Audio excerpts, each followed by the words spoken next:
M4 TV news కి స్వాగతం. నేటి ముఖ్యాంశాలు.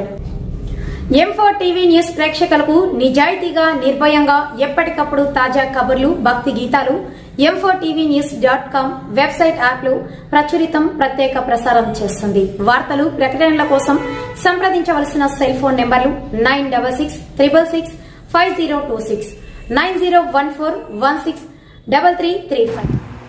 ఓం శ్రీ గురుభ్యో నమః. అందరికీ నమస్కారం అండి. ఈరోజు మనం రామాయణం ఉత్తరకాండ 10వ అధ్యాయం గురించి వచనం, ఉత్తరకాండ వచనం 10వ అధ్యాయం గురించి తెలుసుకుందాం. ముందుగా గణేశుడి ప్రార్థన. శుక్లాంబరధరం విష్ణుం శశివర్ణం చతుర్భుజం ప్రసన్నవదనం ధ్యాయేత్ సర్వవిఘ్నోపశాంతయే. గురుబ్రహ్మ గురుర్విష్ణు గురుర్దేవో మహేశ్వరః గురు సాక్షాత్ పరబ్రహ్మ తస్మై శ్రీ గురవే నమః. శ్రీరామ రామ రామేతి రమే రామ మనోరమే సహస్రనామ తత్తుల్యం శ్రీరామ నామ వరాననే. శ్రీరామ జయ రామ జయ జయ రామ శ్రీరామ జయ రామ జయ జయ జయ జయ రామ. హరి ఓం. ఉత్తరకాండ 10వ అధ్యాయం.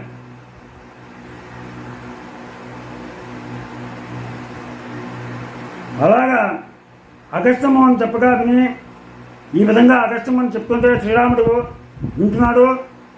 అగస్త్యమని చెప్పగా విని శ్రీరాముడు, ఓ సముద్రమున పావనం చేసిన సమర్థుడా, ఆ దేవ విరోధులు ఏ విధముగా తపస్సు చేసిరో తెలుపమని అడుగుగా కుంభ సంభవుడిట్లు చెప్పగలిగను.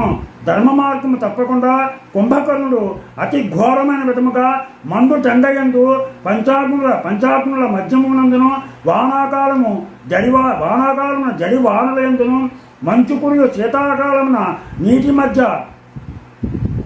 నీటి మధ్యమునందు నిలిచి 10,000 ఏండ్లు తపస్సు చేసను.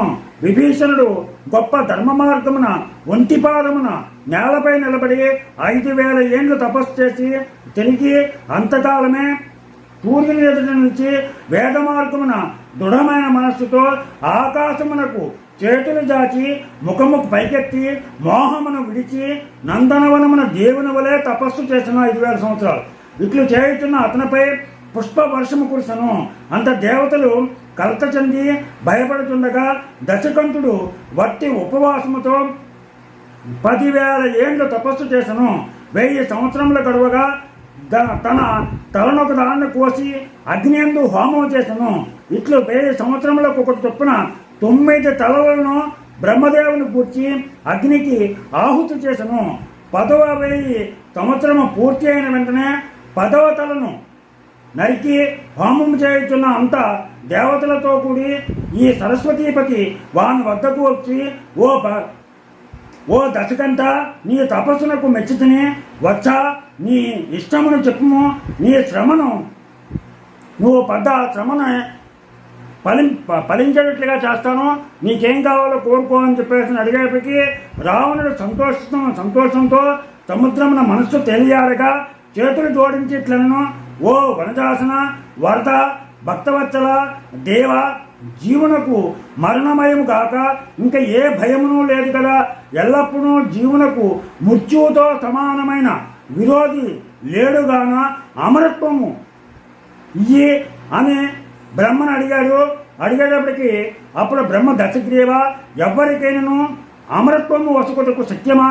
నీవు ఇంకొక వరమును కోరుకునము. అంతే తప్పితే నీకు అమరత్వాన్ని మాత్రం ఎవ్వరికీ ఇవ్వడానికి వీలు లేదు. పుట్టినవాడు గట్టిగా మానడు అని చెప్పేటప్పటికీ ఆ దశగ్రీవుడు ఇట్లను, ఓ పద్మోద్భవ, దేవతల చేత, దానవుల చేత, యక్షుల చేత గాని, రాక్షసుల చేత గాని, నాగులు, గరుడులు మొదలైన వారి చేత మృత్యువు చెందకుండా నాకు వరం ఇయ్యని అడిగాడు. దయతో ఈ వరం ఇయ్యి మనుషులను, తక్కిన వారులను గడ్డి పోచలు విధముగా తలంచను.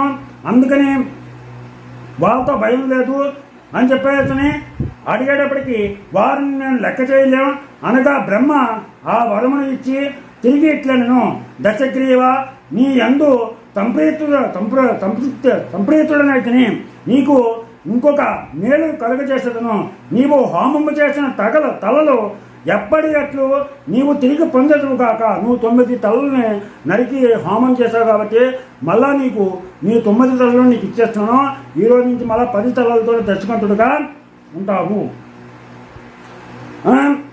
ఎప్పటి అట్లు నీవు తిరిగి పొందదువు కాక.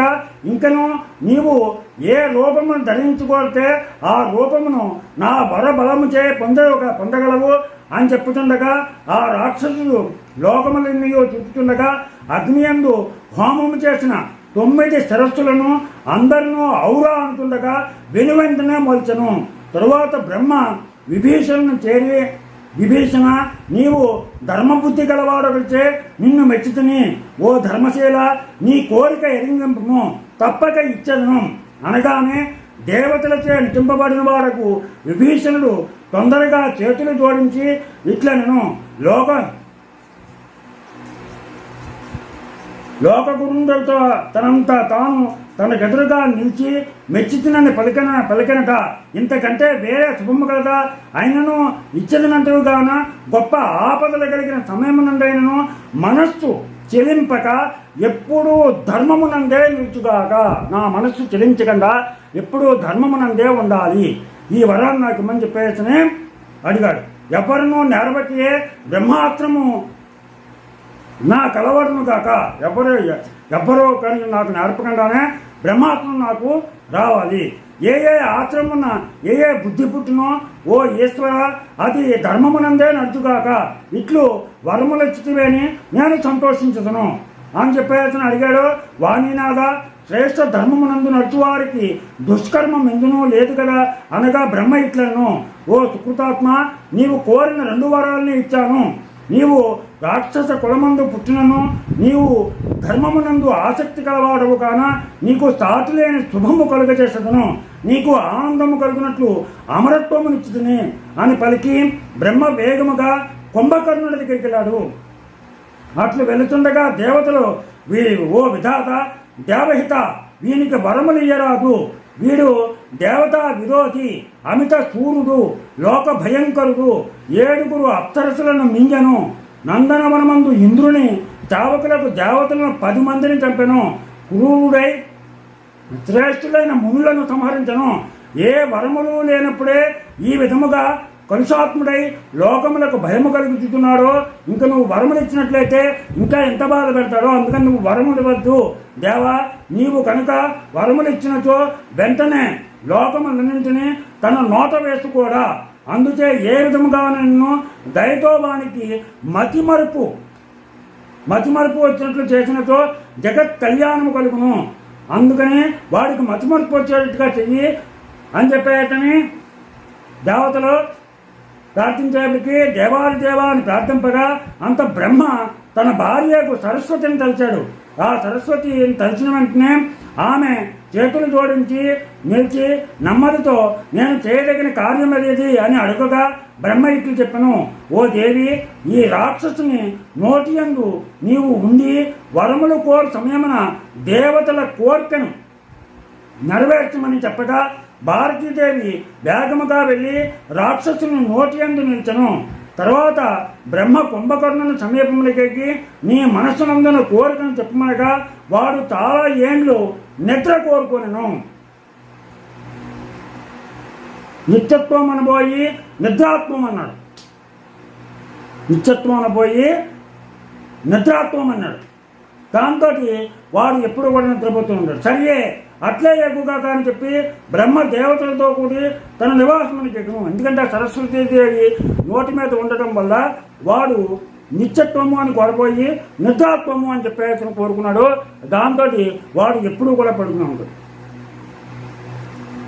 ఆ వెంటనే సరస్వతీదేవి వారి నోటి నుంచి బయటికి వెళ్ళి తన లోకానికి వెళ్ళిపోయింది. అట్లానే వెళ్ళగానే రాక్షసులు తెలివి చెంది తన మాటకు అనేక విధములుగా విచారించి అయ్యో ఏమని పలికాను, ఇంత తెలిసినట్లు నేను మోహపడుట పాపాత్ములైన ఆ దేవతల పనే కదా అని మనసులో అనుకుని ఆ సోదరులు ఈ విధముగా బ్రహ్మచే వరములు పొంది శ్లేషాత్మక వనమును దాటి తమ జనకుడు ఎల్లప్పుడూ తపము చేయుచున్న నలమునకు వెళ్ళి అందు ఇష్టము వచ్చిన విధముగా విహరించుచు సుఖముగా ఉండిరి. ఇక్కడితోటి 10వ అధ్యాయం మనకి పూర్తయింది. రేపు 11వ అధ్యాయం గురించి తెలుసుకుందాం. మీకు నా ఛానల్ కనుక నచ్చితే సబ్స్క్రైబ్ చేయండి, అలాగే లైక్ చేయమని కోరుతూ మీరు ఆపాదొకటి